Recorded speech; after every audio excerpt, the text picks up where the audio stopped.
Have you ever found yourself helping someone only to feel drained and unappreciated afterward? You put in all the effort, you offer advice, you help them solve problems, but somehow nothing ever changes. They keep coming back for more help, but they never take responsibility or make any real effort to improve their situation. Instead, you end up feeling like they're just taking from you without giving anything back. Here's something critical to understand. Not everyone deserves your help. The Stoics taught us the importance of using our time and energy wisely. If you keep giving your energy to people who are draining you, it's not just a waste. It can be harmful to your well-being. By the end of this video, you'll learn how to identify these people and how to stop helping them in a way that respects both your boundaries and your peace of mind. Let's dive in.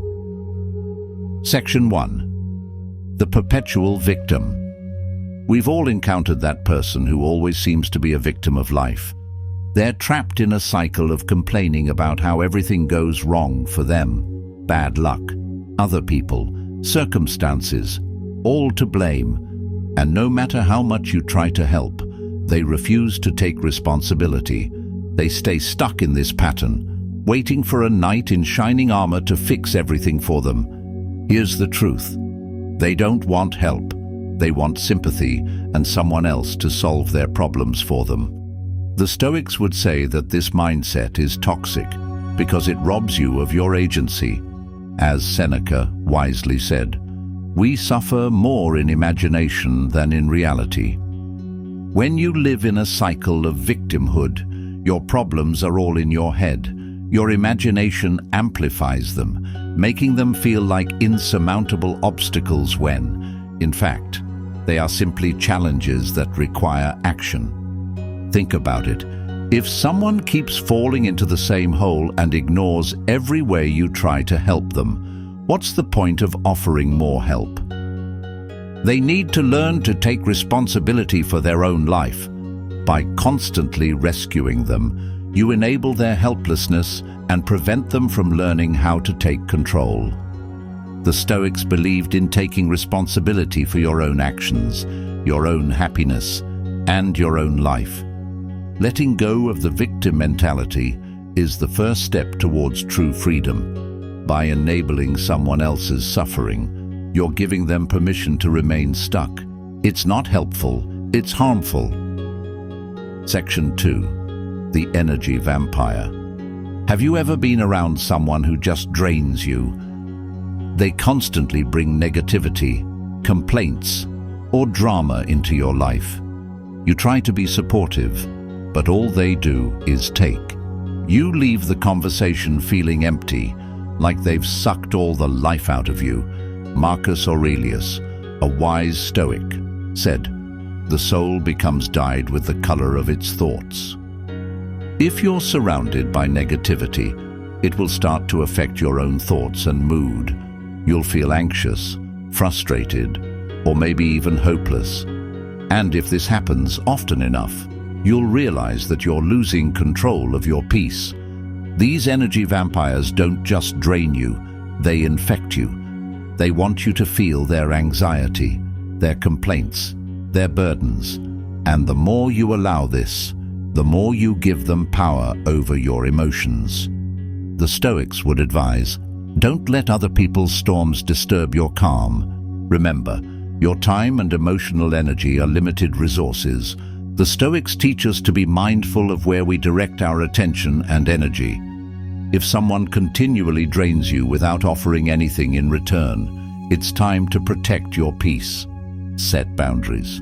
You're not obligated to carry someone else's emotional baggage.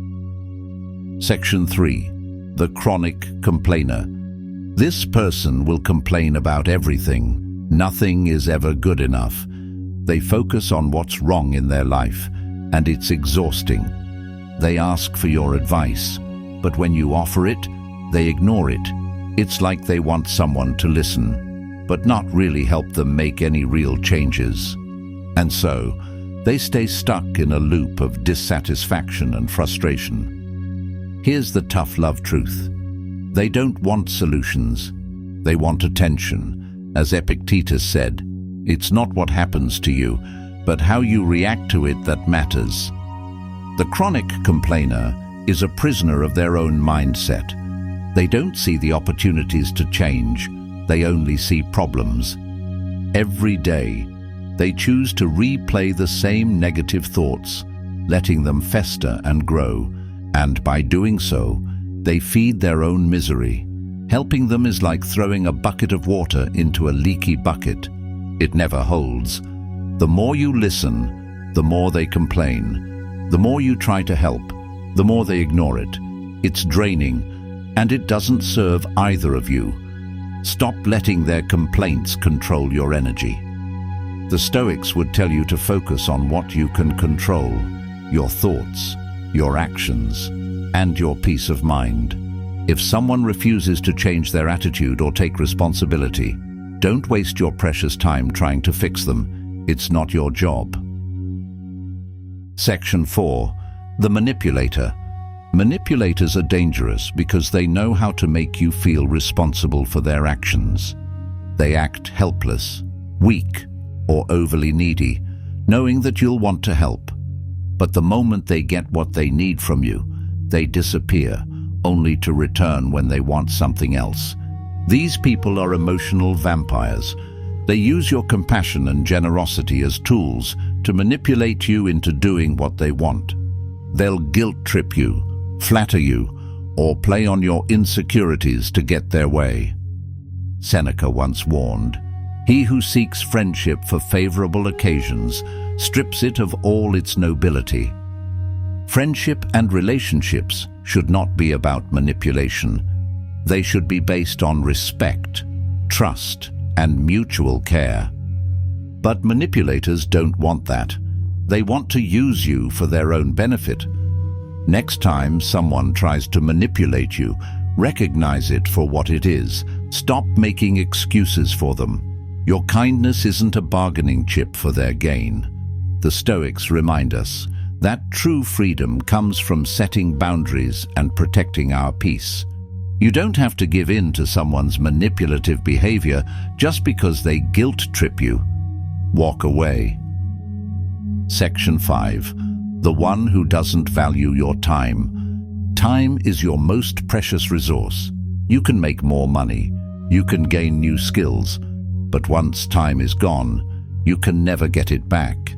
And yet, some people act as if your time is theirs to waste, cancelling plans at the last minute, showing up late, or asking for your help without considering how much time it will take. Marcus Aurelius said, "You could leave life right now. Let that determine what you do and say and think." Your time is finite. And when someone doesn't value your time, they don't value you. They're telling you, consciously or unconsciously, that their needs are more important than your life and schedule. The Stoics teach us that time is the one thing we can't replace, and if someone continuously wastes it, that's a sign that they don't respect you or your priorities. It's time to set boundaries, be firm, be kind, but don't let people take you for granted. It's not about being selfish, it's about being wise. When you respect your time, you're better able to serve others. So next time someone doesn't respect your time, let them know. Your life is too short to keep allowing others to treat your time like it's disposable. Section 6. The Deaf One. This person comes to you over and over again with the same problems, always asking for advice, but never listening to what you say. They'll ask for help, take your advice, and then ignore it entirely, only to return with the same issue later. It's frustrating because you're giving them solutions, but they're not taking action to improve their situation. Why do they keep coming back? It's not because they want real solutions. It's because they want validation. They want you to tell them that they're right, that they're justified in their complaints, and that it's not their fault. Epictetus reminds us, if you want to improve, be content to be thought foolish and stupid. Growth requires humility, and it requires action. If someone refuses to listen to your advice or take responsibility for their actions, they're not truly interested in improving. They just want someone to keep telling them that they're okay as they are. Stop wasting your energy trying to fix someone who isn't willing to change. If they're not listening to your advice, let them face the consequences of their choices. Sometimes, the best help you can give someone is letting them fail so they can learn. Respect yourself enough to let go. Section 7. The Drama Queen. For some, life is one never-ending crisis. A minor disagreement becomes a war zone. A passing comment morphs into a personal attack. It's exhausting just being around them. These people thrive on chaos, as if their emotional turmoil is the only thing that gives them meaning. They want to drag you into their storm, so you feel as overwhelmed and anxious as they do. They live in a constant state of emergency, and they expect you to drop everything to help fix it. But here's the brutal truth. Not every fire needs your water. Marcus Aurelius once said, "You have power over your mind, not outside events. Realize this, and you will find strength." Let that sink in. You can control your peace, but only if you refuse to let someone else's chaos invade your mind. Don't allow their emotional drama to derail your inner tranquility. They want you to join their roller coaster, but it's healthier for you to stay grounded. These individuals often feel entitled to your time and energy, but more often than not, their crises are self-inflicted or exaggerated. When the storm clears, they'll be back in the same pattern, stirring up trouble once again. So ask yourself, does this person truly need help, or are they just trying to manipulate me into fueling their emotional fire? By constantly stepping in as their emotional firefighter, you only feed their need for drama. Step back, take a deep breath, and remind yourself that your peace is worth protecting. Section 8. The Narcissist. The narcissist sees people as pawns, nothing more, nothing less. To them, it's always about what's in it for me. They'll reel you in with their charm, making you feel like you're the most important person in the world. But once they get what they want, they vanish, leaving you feeling hollow and drained. Narcissists use others to boost their egos, fulfill their needs, and advance their personal agendas. There's no mutuality in their relationships, just extraction. Marcus Aurelius was spot on when he said, "Be tolerant with others and strict with yourself. Show kindness, but do not tolerate being used." The narcissist will cross your boundaries without hesitation, manipulating you to serve their own interests. If they only appear when they need something and disappear when you need support, it's time to walk away. They will never be satisfied with what you give. And that's the cruel cycle they drag you into. When they've drained you of everything they need, they'll vanish again until the next time they need a boost. Don't let them dictate the terms of your life. Respect yourself enough to sever these toxic ties. You are not a tool for their self-serving agenda. Section 9. The Ungrateful. Few things feel as disheartening as helping someone who never acknowledges your effort. You give your time, energy, advice, and favors. And what do you get in return? Nothing. They take it all, as though it was owed to them, and act like they deserve it. Seneca wisely said, "Gratitude is not only the greatest of virtues, but the parent of all others." When someone is ungrateful, they're not just insulting you, they're revealing a deeper moral failing. They've forgotten the very essence of human connection, appreciation. Instead, they act entitled, treating your kindness as if it's their right. This kind of behavior can become a soul-sucking drain. The more you give, the more they take, and before you know it, you're left feeling resentful and depleted. It's a vicious cycle, one that preys on your goodwill while giving nothing back in return. We all want our efforts to be acknowledged. It doesn't take much. Just a simple thank you can go a long way. But when gratitude is absent, it's a sign that you're investing in a relationship that isn't healthy. The Stoics teach us that we cannot control how others act, but we can control our reactions. If someone is constantly ungrateful, step away. Don't waste your energy on someone who refuses to acknowledge your value. Section 10. The overly dependent. There's a fine line between helping someone and enabling their dependency. We all need a little support from time to time, but some people take it to the extreme. They rely on you for everything, making decisions, managing their emotions, solving their problems, and the more you help, the more they depend on you. Soon, they become so reliant on your support that they can't function without it. Epictetus once said, "No man is free who is not master of himself." If you're constantly doing things for someone else, you're not empowering them, you're holding them back, you're robbing them of the chance to grow, learn, and develop the skills they need to navigate life on their own. True freedom, according to the Stoics, comes from self-sufficiency, and by stepping in too often, you're depriving someone of the chance to cultivate their own independence. They may seem grateful for your help now, but in the long run, you're doing them a disservice.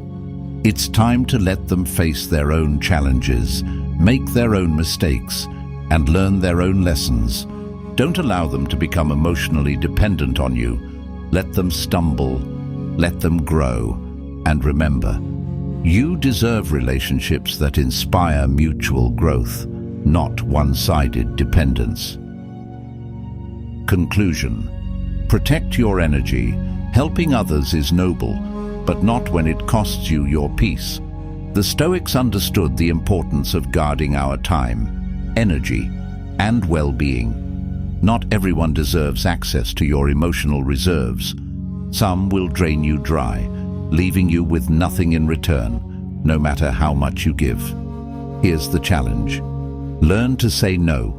Protect your energy, set boundaries, and take Seneca's advice to heart. Associate with those who will make a better man of you. Surround yourself with people who respect you, value your time, and contribute to your growth. Stop wasting your life on those who aren't willing to help themselves. Focus on your own evolution, and the right people will naturally come into your life. If this resonated with you, share your thoughts in the comments below. Have you dealt with these types of people? How did you set boundaries? Let's talk, and don't forget to like, subscribe, and let's continue this path of growth together.